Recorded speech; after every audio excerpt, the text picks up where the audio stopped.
curious for each of you to share, mostly with each other, and we're just going to learn. We should have a camera in the car on the way down here.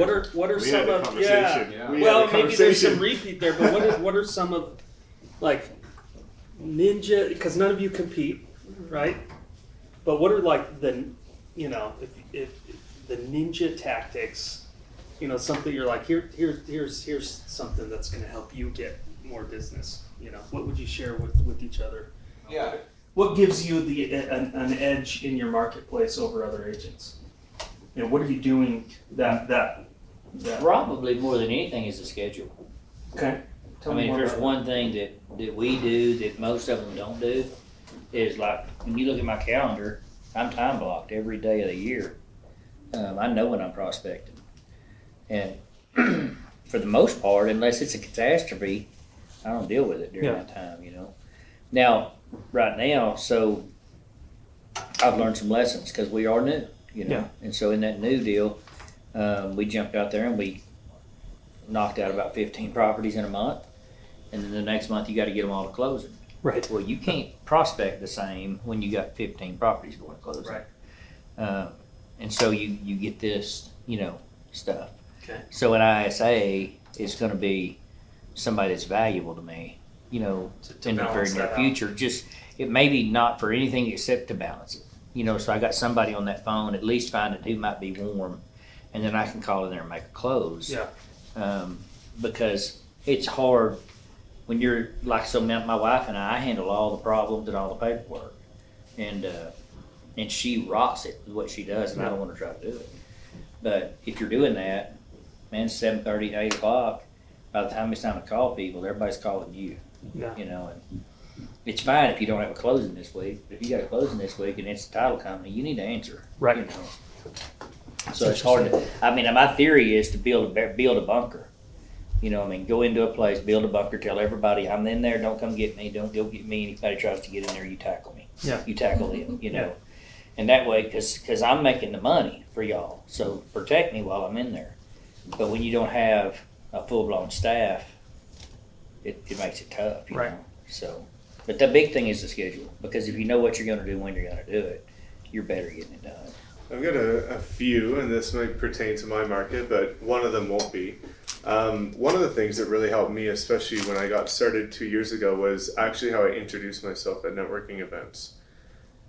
Because I find that realtors have such a stigma that if you're at a networking event, and I used to choose the networking events where it's the business owners actually getting stuff done. It's not the serial meetuppers that are just trying to fill an hour of the day. It's like I'm networking with high profile business owners and entrepreneurs in Calgary. And whenever they would ask what I would do, if you say realtor, then the conversation's done. They've made their assumption of you and that you've got no chance. So I used to say I do creative work in the real estate space. They'd be like, well, what do you mean? I'm like, well, in a tough market like this, I'll find innovative ways to use social media marketing in order to get more attention on people's homes and get it sold for more money in less time. And then they draw in. And then they want to know exactly what you do, what makes you different, what is creative work in the real estate space? Are you an investor? Are you this? Are you that? What makes you unique? And then that's what drew them in. So I started making a lot of great connections with these high profile business owners who are very well connected. Mm-hmm. So what I started doing, and this will lead into the second sort of ninja thing, is understanding the RODI, or the return on time invested. And I realized that, with door knocking, I could only get so much done when the boots were on the ground. So I started forming very tactical relationships with people. So, the market's shit in Calgary. What do people want to do? Okay, prices are low. People want to invest because they know it'll go up. So I started learning everything under the sun about real estate investing, and I started hosting seminars, and I started having 50 people show up, 70 people show up, 100 people show up. I did the majority of my transactions last year from first-time investors that came to my seminars, learned the basics about where's the new train line going. That's why this is a good place to buy. Where's the new expansion for the hospital going? That's a good place to invest. And I just educated them on what was evident, obvious, city known information, and they just weren't looking into it. So I was the value knowledge source, and that's why they started coming to me. And once I helped one get a rental property and it rented like that, their friend wanted to buy a rental property, and So now like I've got one guy, and I helped him buy 2 this year. He wants to buy 3 more before Christmas, 500,000 a piece, and it was just from one contact. He is, tapping into cultural things. He's a Middle East guy. They're very close with one another. He referred me to 4 other friends. All of them are buying rentals before Christmas, right? So just looking at an efficient, effective way to build relationships with business owners, investors, people that are pushing to make an income difference.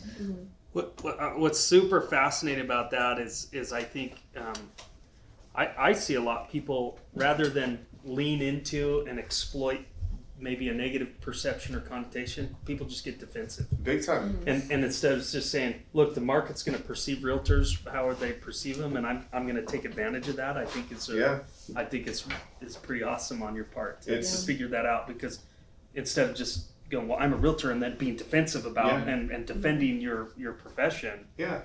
Well, it's because at the end of the day, your conversation's done after you introduce yourself as a realtor, but also then you are on that defense saying, well, I love working with people, and I'm so kind, and I'm a people person. Every realtor under the sun cares about people, is a people person, and wants to service their clients the best.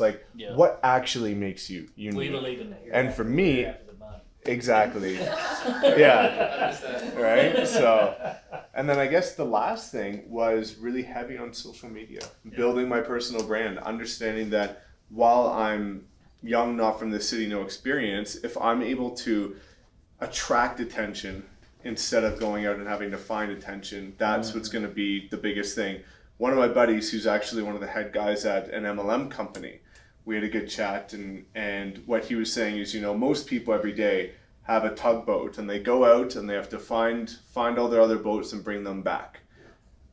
What he did is he used social media to create a lighthouse which attracts all the tugboats. So now he doesn't have to go search for anything. His clients come to him. So just by giving people a raw, authentic journey, the way I like to look at it is, because of things like $1 million listings, selling sunset, or anything like that, the market has already been validated for people wanting to know what the behind the scenes journey is of a real estate agent. They don't care that it's this big luxury house. They want to know how it pertains to their city. So if you're the one showing how those shows relate to your city, that's when they take interest, because they're like, wow, now I can see a couple luxury houses. I show how, absolutely disgusting some of the foreclosures are, and people absolutely love it, right? So that's been powerful. I think the final thing is understanding emerging trends, but also changes in social media marketing.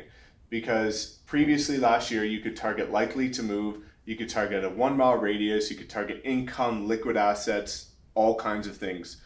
That's all gone, right? So now because of the privacy laws in the housing division, you're not able to have the targeting that you used to be able to on Facebook ads. But what you can do is you can target in-market audiences on YouTube ads. Because with YouTube, it's owned by Google, and they know everything. So we're getting insane results running YouTube ads to people that are confirmed to be in the market to purchase a condo, apartment, or a townhouse, or a property.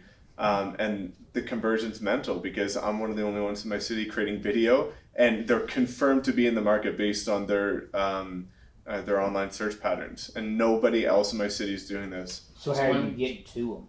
So basically what we do is I create YouTube videos about, I have a specific playlist that's solely about Calgary. So top 5 mistakes when buying a house in Calgary. The number 1 reason why homes aren't selling in Calgary. All kinds of stuff like that. And I gear it in my favor. The number 1 reason in my mind why homes aren't selling in Calgary, despite the obvious, is that people aren't getting creative with marketing. Well, what do? I specialize in marketing, so it's weighted in my favor.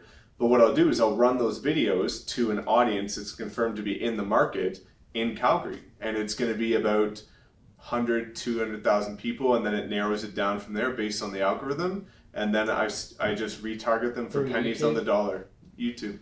Right? So then whenever they're searching for anything on YouTube, they're looking online at realtor.ca, and then suddenly they see Calgary Realtor on YouTube when they're going to watch a show.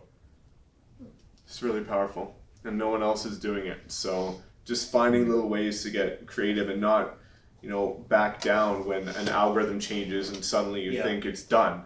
Right? There's always a new way. You just have to think differently. You got to be able to shift. Of course. So that's awesome. Very awesome.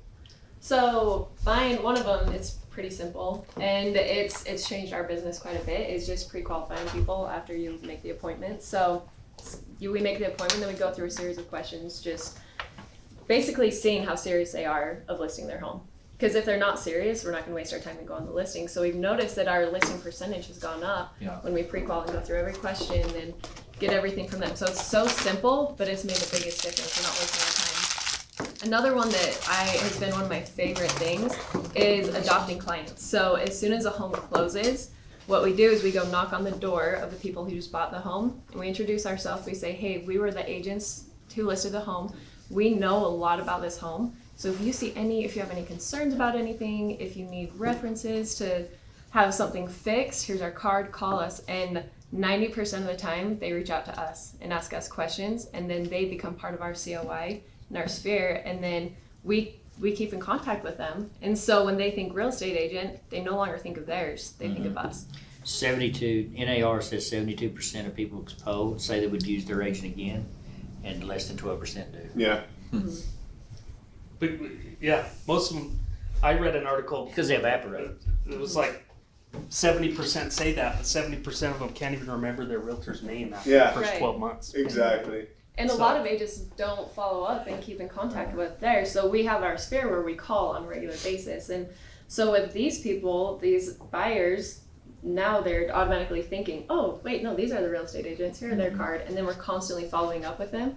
So they no longer think of their agent. They think of us. And so we do that on every listing that sells. We'll just go introduce ourselves. And it's crazy to see how much they'll call us and be like, hey, so we saw something with the carpet. Do you have any ideas on what to do? Or, hey, do you have any recommendations for this? And so it works really well. That's what we've noticed. Big one. I don't know. Any kickback from other Just agents or wondering. anything? I mean, No, you haven't had any negative feedback I mean, they're not from under other contract agents? with their agent anymore. So we just go and just introduce ourselves. We haven't had any agents. Honestly, just a lot add of the that. agents, they don't care No. after it closes. They're just like, oh, we're done. They're just thinking that, yeah. And that's I mean, why we swoop in and show them that, no, we'll follow up. We'll see how you're doing. We'll make sure everything's good. Well, like our statistics through Keller says that for every 12 people that you put on a 36 touch, that should equal at least one real lead. That's just sphere. Right. And so, depending on what your conversion ratio is, let's say you convert 50%, which is not good. But I mean, let's say you just converted 50%. That means it takes 24 people in your database to create one deal. Our average deal is 5,000 where we live. So that means everybody in my database is worth $208. Yeah. I mean, that's the math. So it doesn't really matter what it takes to get them in that database, just get them in there. Right. And then get them on a nurture. And then our deal picks up, we call, I think it's 6 times a year because of the rotation. Yeah. Mike, I got a question the way you think about sphere of influence, and obviously your mindset has changed a lot from the days you were door knocking to being on social media, and the things that you put into place is, what's your concept of sphere and sphere of influence based marketing? How does, in your mind, that term apply to who you talk to and what that looks like and how? Yeah, it's really interesting. Like, when I was in my very first year, I found that I was doing more traditional touch points. I was doing the calls and things like that. And what I found is, on the calls, every single person knew exactly what I was doing because all of my past clients follow me, and I'm very active on social media. And they'll bring up stuff that even I forgot I did, for God's sakes. So having them become engaged on my social media has been a huge benefit because then, they feel like they're part of my journey. But one thing that we like to do is again, we have 2 value add emails that go out per month, but we have a different take on them. So one is an agent market update. So it's me basically talking about the top 3 things you need to know about the market this month and how it pertains to buyers and sellers if you're interested. That goes over extremely well. That's email 1. Email 2 is a business highlight. So we highlight a brand new business or some sort of interesting person. So it's a value add again to the community. So it's nothing about us. And then the additional things we do, again, are give backs to families. So one of our highest converting things are photos with Santa, skip the line. So we bring one of our agents, ironically, used to be Santa Claus at the mall. So he comes, and instead of parents having to go to the Chinook Mall and spend hours waiting in line, they come to our office. We have tons of free food and gifts. And then they come take a free photo with Santa and they get their pictures. And we also have a movie playing, some sort of theme movie, because we rent out a theater for the kids. And they absolutely love it. They bring their friends, they tell their friends. So we do something like that, whether it be a pie giveaway at Thanksgiving or an Easter egg hunt for kids on Easter. We have brokerage initiatives, which means that it's no longer as taxing on my budget, but we're all together, and it also shows that we're here as a community. Also, like, we do fun brokerage events. We do like a fake money gambling night every year where it's just like open bar, like free food, fake money, and the money that you win at the end goes towards draw prizes for like little trips to Banff to a spa retreat or whatever. Clients come, they have a blast, but it's all of us together, which is really cool. So that's, just trying to take like a bit more of a modern approach to it, because my focus now is not so much just on being a realtor. It's running, co-founder multiple businesses and doing other stuff. So I have to get creative with leveraging my time and doing it in an effective way that also creates memories, because sometimes when I was calling clients, they don't remember the phone call. If I ask them, what's one thing you remember from our last phone call? It's the fact that I just annoyed the shit out of them. But if I ask them, what's the last thing you remember from our event?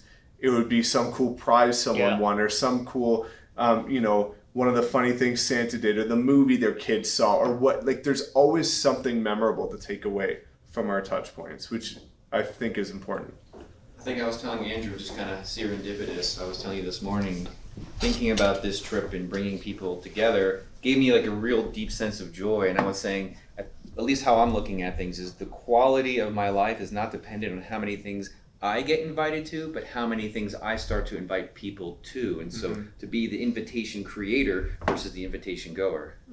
Yeah, they absolutely love it. And it's good to be us too. Yeah. Yeah. I mean, we're the client here. You know what I mean? Yeah. Certainly. I mean, it feels good to come to something that's designed around us, man. This is actually kind of a customer appreciation party if you really look at it. I mean, that's what your clients are getting. We're doing the same thing. This December, we're going to do a movie night. Yeah, that goes over extremely well, especially, we always, with a lot of what we do, aside from, the very few adult nights, the majority pulls on family strings with the kids. Because we know that's their number one priority. Sure. So almost everything we do has to revolve around kids. We've done, like, in the summer, we've rented a full park section, had bouncy castles, all kinds of stuff like that, just had, like, a chill barbecue for everybody. Just little things like that, and it goes over really well. That's awesome. So I like what you said about you're a part owner in business, or you have a bunch of businesses, because for the first, 6 months of my real estate career, I was like, oh, all you do is just prospect, and I'm pretty much a telemarketer, but it's so much more than that. It's a business, and it's not you're just in some office prospecting for another company. No, this is your business, your Big company, time. so it needs to be more than just the calls. The 100%. prospecting. Yeah, I agree with that. Yeah, and a lot of agents get trapped when they don't blend something like modern tech with what you guys do, because if they get a lead with using a calling system and then their only touch point is endless calls, You run out of gas. you're gonna be gassed up real quick. But if you find ways to, get their information, toss them into a lookalike audience on Facebook, and suddenly they're seeing your face left, right, and center everywhere they browse. Now that's an innovative touch point where it's running 24/7 around the clock. And so it's like you calling them all day, just little nudges, right? And you can personalize it. You can do that? Okay. A lookalike audience. So what you can do with Facebook is you can basically take your CRM and you can input it into the back end of Facebook Business Manager, and you can start running social media ads to that audience. Now, here's the cool part. We're set up for that through command. Yeah. So We can post right straight from our CRM. Okay, so you can do that, but what you can do then is you can create a lookalike audience. And what a lookalike audience is let's say you've got a list of 50 people who've bought homes with you. Those 50 people have went through the transaction process and bought a house. So they've got certain online patterns that identify them as somebody that would buy, not as interested in buying, but would buy. So you can take your audience of past closed deals, create lookalike audiences on Facebook, and it's going to go find another 50, 100, 200,000 people that are in the market to buy. So that's when you can start targeting them. I'm gonna have to go to Canada. Let's go, buddy. There's people in Texas too. Yeah. Facebook's in Texas too. I don't know how to do that, We'll show you what's up. dude. Yeah, no worries. You're talking so far above my head, which ain't but 5'6", but still. I'll show you how to do it, no worries. But I mean, like, you're like the missing link in our world. Like, we're good at what we're doing. We ain't good at that. We suck at Everybody's got their strengths. Though. There's We flights between Texas and Canada too. Yeah. Not me. I announced the Canadian finals. I was the first American ever to be introduced to announce the Canadian Hey, all right. PBR It's finals. destiny then. Everything comes full circle. My wife and I look. I'm 50. She's 51. She looks way better than I do. But our world is fun. You know, I mean, like the world we live in. We have 24 Labradoodle puppies in our house right now. What? 24? 24 Labradoodle puppies. So, I mean, our fun is just, our world is chaos and fun and always in a hurry. My wife is notoriously late. She's got purple hair. She's bad too. Anyway, I can't even hardly say it without just getting all funny. But one of the best things that we do though is we call it truck time. And so when we're headed somewhere, I'll go turn that camera on, and she'll get over there, and it's just silly. Yeah. You know, if I'm not driving, it's like, hey, look here, I'm with this hot chick right here, and everybody's laughing because they're thinking that guy's mushy in love, but I am, you know. Yeah. And then we'll talk and cut up and laugh and, you know, make fun, and we're on our way to a listing. You know what I mean? Or we just left one, or whatever. And that's the best videos we do. Yeah. I mean, when we try to do stuff that sounds smart, nobody watches. I mean, we go, hey, listen, if y'all are thinking about buying, we just locked in a loan at 3.2. And so, like, this is a big deal. You know, when you can lock in at 3.2%, and nobody cares about that. Do you know what you do really well with? There's videos, and if you've got the right personality, and I know you do, I can't do it because my friend already did it, so I just look like a copycat. Shit people say in your city. Yeah. So I had a buddy that's a realtor do that down in the States. I forget which state he lives. Trevor Jones, he's a big realtor and he's a Hollywood editor turned Is that like I only realtor. smoke outside? Yeah, just like funny comments. So he made a thing called Shit People Say in X, and it went organic on Facebook to over 1 million views. I had a buddy do that in Calgary, talking about all these, like, just making fun of, like, the big lifted trucks and, like, the people that come out on Stampede trying to pose as if they care about country and stuff. Yeah. And it blew up, got millions of views, and he got tens of clients calling him that day. And it's something that goes over extremely well because it shows that you're in tune with your city, you're playful, you've got a fun personality, and you're just having fun with what you're doing. And people want to work with people that are having fun with what they're doing because they want to have fun when they're working with you. So if you did a video like that, because that's like basically how you talk anyway. Yeah. Like, man, that's right up your alley. I'm right in the middle of shit people say. Yeah, exactly. I could sell a ketchup popsicle to a woman in a white dress, boy. Yeah, so, you know. There's a million cliches. But right, the truthful, that's how I made a living. Yeah. Announcing rodeos. I would leverage that for your brand all day long, man. People didn't pay me to come in there and sound like a banker. They paid me. My mother used to say, I raised you to not talk that country. I raised you to not say ain't. You know, and I'm like, I understand, but they paid me $1,500 a night to talk like this. It's like Rodney Carrington and I went to high school together. You know who that is? No. The comedian. And Rodney Carrington does a lot of cussing, buddy. Well, he wasn't like that in high school. Yeah. And we were in the same place at one time with some people that went to school together, and they said, man, Roddy, you wasn't nothing like this in high school. And he said, in high school, they didn't pay me to be like I am. Yeah. So, yeah, that playful deal, that's fun. It is. And, you know, what you're going to realize as you start to build your brand a bit more is that it makes real estate so much easier because people are coming, the right clients are coming to you just by you being yourself. In the sense that I do swear a lot on my videos because I just don't give a shit You're about a lot of Canadian. things. And you're Canadian. yeah, Y'all cuss. I know. Yeah, like, but the thing is when clients come to me, they have already vetted that they like my personality, they like what I stand for, they like that I am a big family guy. And They align. Yeah, They align with all of my principles to the point that when they message me, they aren't entertaining a single other agent in the city. Yeah. Because they've vetted through my stories that they like who I am and what I'm about. And that's the beauty of building a personal brand is you get to be the authentic, real you, not trying to be another version of the top agent in your city. Yeah. And that's when you start to have fun when you're being a real estate agent. Sure. Yeah.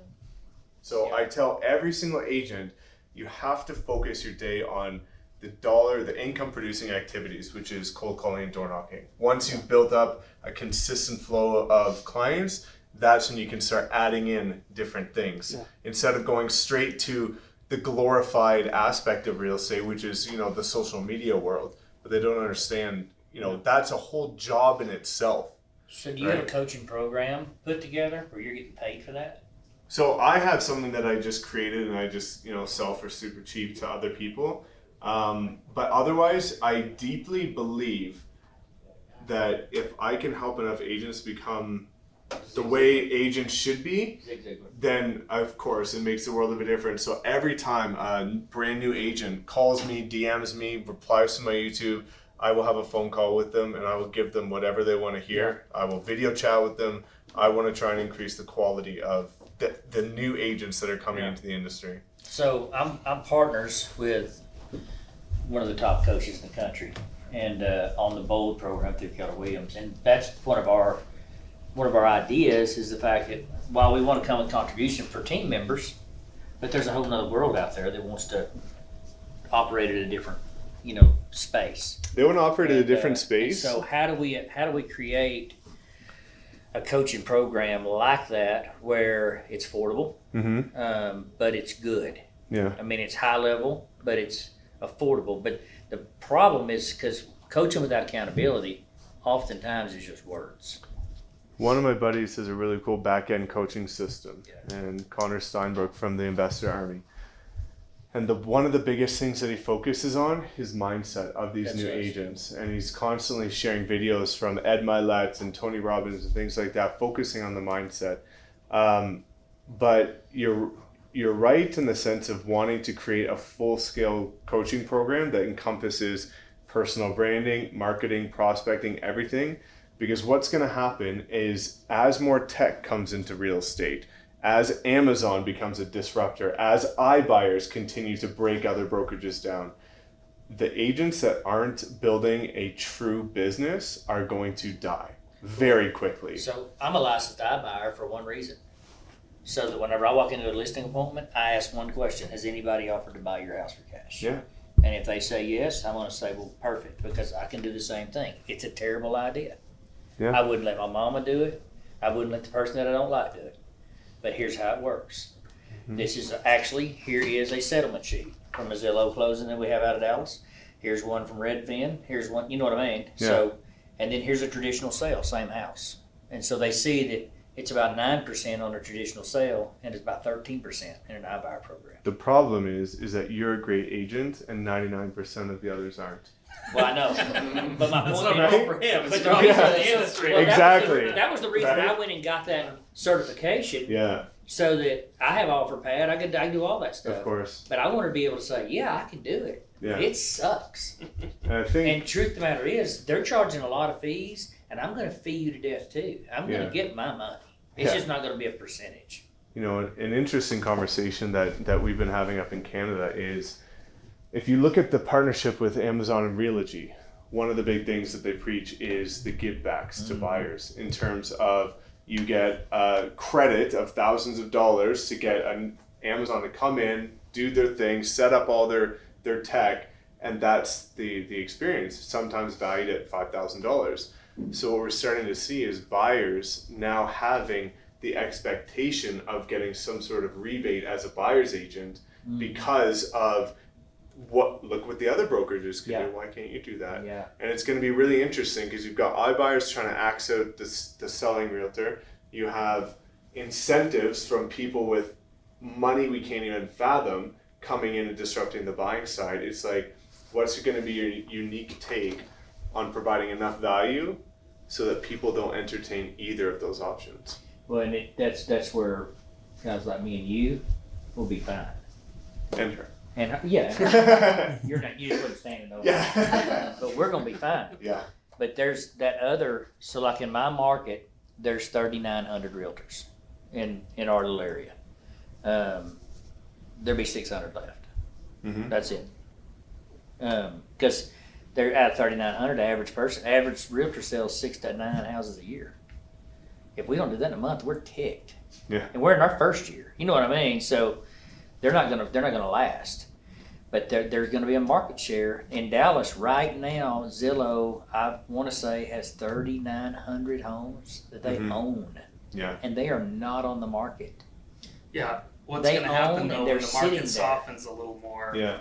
Then Exactly. Well, they told me. Very bullish right now. yeah, I know. So the Christy Cannon team, they're in Dallas. Her husband is kind of the mouthpiece of all that stuff, and he was explaining it where I'd never really heard it. So money in other countries, when it goes to zero, it costs money to put money in the bank. Right.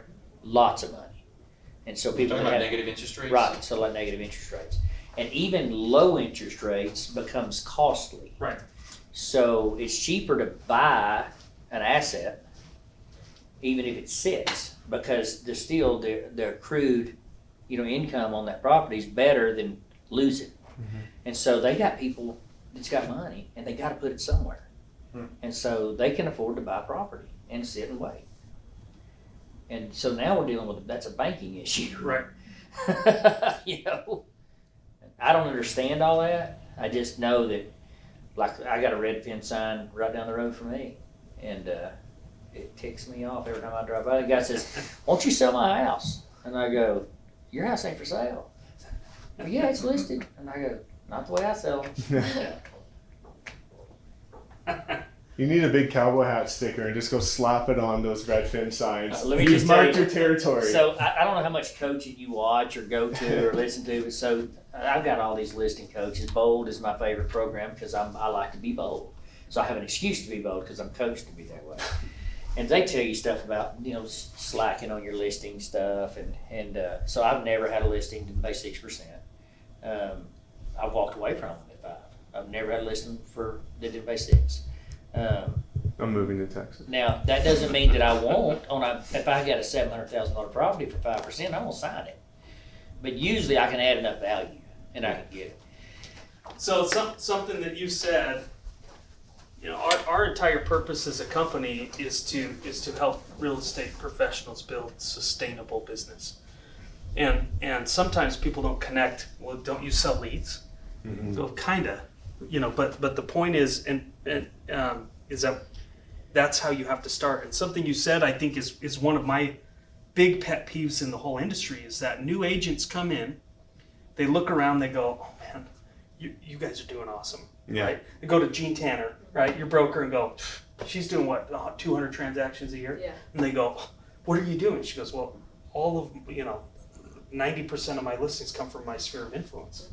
And so they go, "Okay, well, I'm going to do by referral only." Yeah. As a brand new agent, and they start hitting up their friends and their family, and they do this. And the question that new agents should be asking, and you were saying this, is that they shouldn't be asking, "Well, I want to build a business like you. What are you doing?" They should say, "What did you do to get to where you're at?" 100%. Right? And new agents do aren't what you doing do, that. do So what what they do is they come into business, they try to copy what the top agents are doing, and they should be asking, "What did you do?" How did you get and there? that's where you guys are at. You guys went in and said, "Hey, gee, what did you do so that we could have a sustainable business where she doesn't even have to get out of bed and she would sell 100 she'd do 100 transactions because people are just calling her." And, Yeah. and full transparency, I mean, there's a reason why the three of you are in the room is we wanted to bring together for both our customers and our employees the opportunity, one, to see how REDX makes a difference in your lives, but then two, to tell the story of someone who's starting off where you guys are, ramping up, and then like top level, get people like, here's what success really means over time.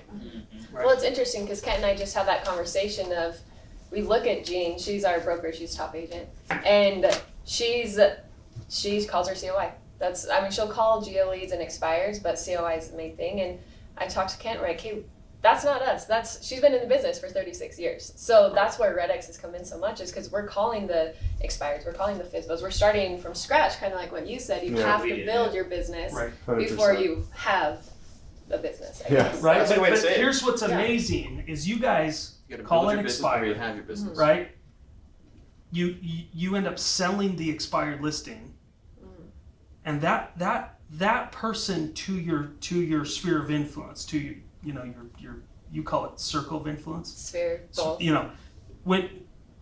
How much more valuable is that person to your sphere than your dentist that you're trying to maintain contact with, right? I mean, somebody who you came in and you did something that another agent couldn't.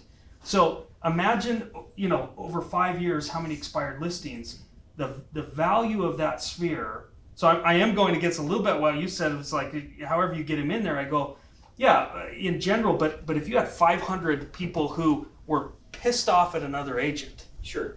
and you came in and were the hero, the value of that 500 people versus 500 friends that you connect with is hands-on's better than really handshakes. different, right? But that is our whole goal is we want to help people.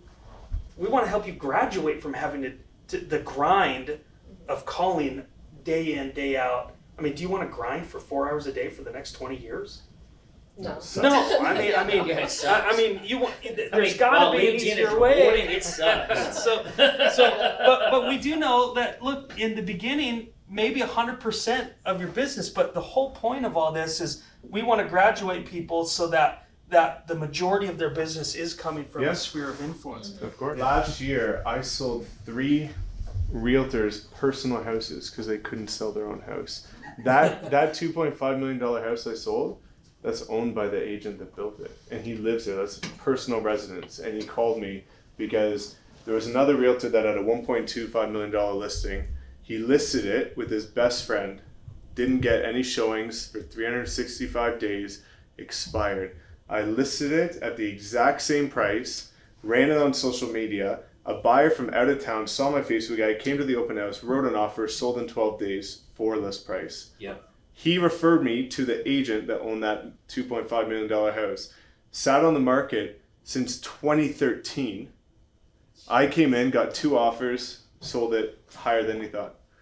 And they were both owned by realtors. But it was a different method. You had a whole different model. Which is why, again, going back to, you can speak volumes. Like in listing presentations, you can, without being too shady. I'm going to ask the same question again from another perspective, which is like, where's the line in difference for you between social media, followers, ads, all that stuff, and sphere? How does that blend for you or differentiate for you?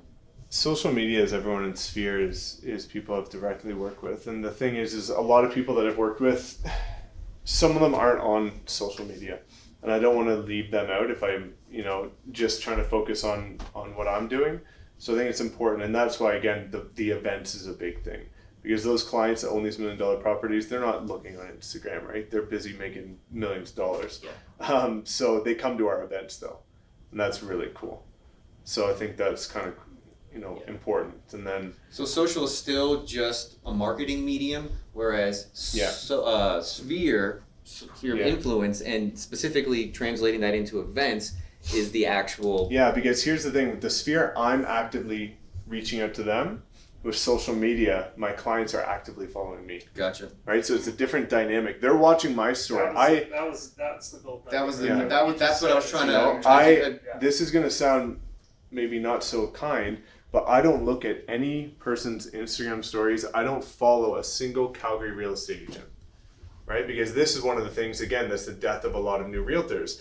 I got into the industry 6 months in. I had a friend that was 15 years in, and I was wondering, I'd see him post, he just sold, just listed, under contract, doing this. And it was taking away from my momentum because I'm wondering, like, why am I not there? What's wrong I'm with me? 6 months in and he's 15 years in. So I deleted every Calgary agent off my Instagram. I follow agents from the States because you guys are ahead of where we are, so I learn from you. And now I don't focus. I don't care. I've been ranked top producer 6 months this year. I don't know where on that top producer list I am because I don't care who's number 1, who's number 5. Great. I don't look at any metrics other than my own metrics. Right. I think that's where a lot of people fall short. Yeah. Right? Yeah, I've heard Tony Robbins say comparison is the thief of joy. Yes. It's a death of joy. Yes. Yeah. See, and I like that because it's a business. So Yeah. you're look at any business, you have people who are cold calling, you have your marketing team, you're doing everything you can to bring business in. Certainly. And so I agree with that. The prospecting is huge thing, but also getting on social media, marketing your business to other people is huge. We track. So that's what, so if you're a hunter, it's hard to kill it if you can't track it. Right. You know what I mean? And so in our business, we track everything. I mean, we track how many dials we make. We track how many cards we send out. We track how many dollars those cards cost to send out. We track Facebook ads, how much they cost, how much exposure, how much you got a return. You know what I mean? Right. Facebook ads, you're right. You can't hardly tell maybe sometimes what they're doing. Yeah. But then all of a sudden they do something and it's worth it. You know what I mean? Same way with mail outs. Mail outs, man, you'll go along and I'll pay my assistant, a couple of $100 every 2 weeks. It's not a lot. She works about 12 hours, and plus postage. And you'll rock along through there. Nothing happens. 200 here, 300 there, 400 there. And then all of a sudden and the stuff that we get from those, the last one I got was a $3 million rental property. Mm-hmm. And he called me on the phone. He said, "Hey man, I got this card in the mail from you. Actually, it's the second one I've got in the mail from you. And I like the way you and your wife look. Why don't you come see me?" And so we went and saw him. And so, but that was off of a mail out. Yeah. I never called that guy. Well, here's what I found out later about that mail out. It didn't have his address on it or his name. It was mailed to a owner at, and she didn't catch it, no address and a road. And the mail carrier happened to put it in his mailbox twice. And so I thought, just whenever I think that doesn't work, it works. I mean, Let's go buy some lottery tickets. Yeah. yeah, Exactly. we closed, and I can't win on those. I tried. If But you're we closed that deal consistent- out. That deal's going to pay, $100,000. I think it's one of those things that if you're consistent at any given task that's predicated on value, you will see a result from it. Time on task over Right? time. It doesn't matter if it's calling, knocking, networking. It doesn't matter what the hell you do. If you're giving enough value on a consistent basis, you will see a return. Yeah, so Gary Keller says you have to be comfortable being uncomfortable, and you have to get joy in the mundane. That's why we do ice cold showers every morning, baby. Just 4 a.m. the mundane of time on task over time. Yeah. Because you're gonna get better. I mean, because the first day I dialed, it was horrible. It was so bad. It was on Thursday, and so it was horrible. And so I just thought, screw this. I got in the truck. I went and knocked on the guy's door, and he opened the door with a pair of shorts on. 72-year-old man. That's it. 72-year-old man in a pair of shorts. Wasn't pretty. And I said, "Hi, I'm Racer Botkin. I'm with Keller Williams Realty, and your house didn't sell." And he goes, "Nope." And I said, "I can sell it." And he goes, "What makes you think so?" And I said, "Because I live in Big Sandy, Texas, and you're in Longview, Texas. That's 35 miles apart, and I'm standing on your front door the day it expired, and ain't nobody else here." Mm. And he went, "I guess you're right." And I said, "Yeah, there's 900 realtors in Longview. I'm the only one that's working today. That's why your house didn't sell last time." And so we spent an hour there, and he said, "Let me get back with you." 1 month later, we listed his house. He told me, "How much trouble is it going to be for you to show this house?" And I said, "How many times you showed it last time?" He said, "Twice." I said, "I'm going to show it twice a day the first weekend." And I said, "I'm probably going to show it 6 times the first week." And he goes, "I believe I'm going to go visit my girlfriend in Kansas City." And I said, "Won't you just do that?" We got in a contract by the time he got back, 13 days. He'd been on market for a year. He called me on the phone. And he goes, "You wasn't kidding." But we took pictures. I mean, we just did like you do. Yeah. We went in there and we took all his furniture out in the yard and took pictures of his house so it looked good, and Lit the furniture on fire. no, we didn't light it on Yeah, fire. exactly. with great pain, put it right back where it came from. Because it was just old people stuff, but his house was really cool. Yeah. You know, I mean, just a really good old house. But so I came home and I realized this calling deal, trying to get a number off the MLS sucks. And so I got online, and did it take me long? I went to looking at reviews, and I already had a couple of choices that I could choose from, but I didn't have the same kind of option that I would have today because I was a nobody. And I called here and I said, "Hey, tell me what you got." And he said, "I'll tell you better than that. Here's how it works. I'm gonna get you on the phone with this girl. She's gonna set you up and download your stuff from the MLS. You can use it for a couple of weeks, and if it doesn't work, you don't owe me nothing." So that Saturday, this was on a Thursday. On Saturday, I listed a $500,000 worth of property. Day one on the dial with $1. I thought, this is easy. And every day's not like that, but I'll tell you this, after working with this product, I know how to go through that deal like that, and I can pick out them ones, boom, boom, boom, boom, boom, and I can call and get a listing and only spend 15 minutes on the phone. I don't have to call 2 hours. I know how to look at them ones and go, I know why that didn't sell, I know why that didn't sell, I know why that didn't sell. If I can get these people to answer the phone, I can list their property. Yeah. And so, and 9 times out of 10 it's pictures. Pictures of price. See, and that's the thing. We'll look at homes that are almost expired and see who the agent is and say, okay, it's definitely going to expire. And then we preview that Where do you home. get that? Just off, so we look on REDX and we'll see, because it shows a listing agent on homes. No, where do that- you get the almost expireds? So we'll just go through the MLS and just pull days on just do the markets. MLS, Yeah. And so, and then we'll We wanna schedule a do that? preview. We'll schedule a preview on the home. And so we meet the people of the home, and then we become friends with them. So when it expires next That's week, dirty then rotten they call right us. there. You just went up, girl. I'm standing over here. So it's just getting in and introducing ourselves, and then we kind of tell them what we do before they've experienced That's it. bold, man. That is. But if we don't go to say Should we're they, meeting they're with not you, it's a soliciting. preview. Yeah, they're not there to Yeah, we're solicit making a friends. listing. You, Yeah, like, you oh, can on the yeah. front and the back end. You're just making friends. Man, she's just making money. Hey, girl. That's all I care about. She believes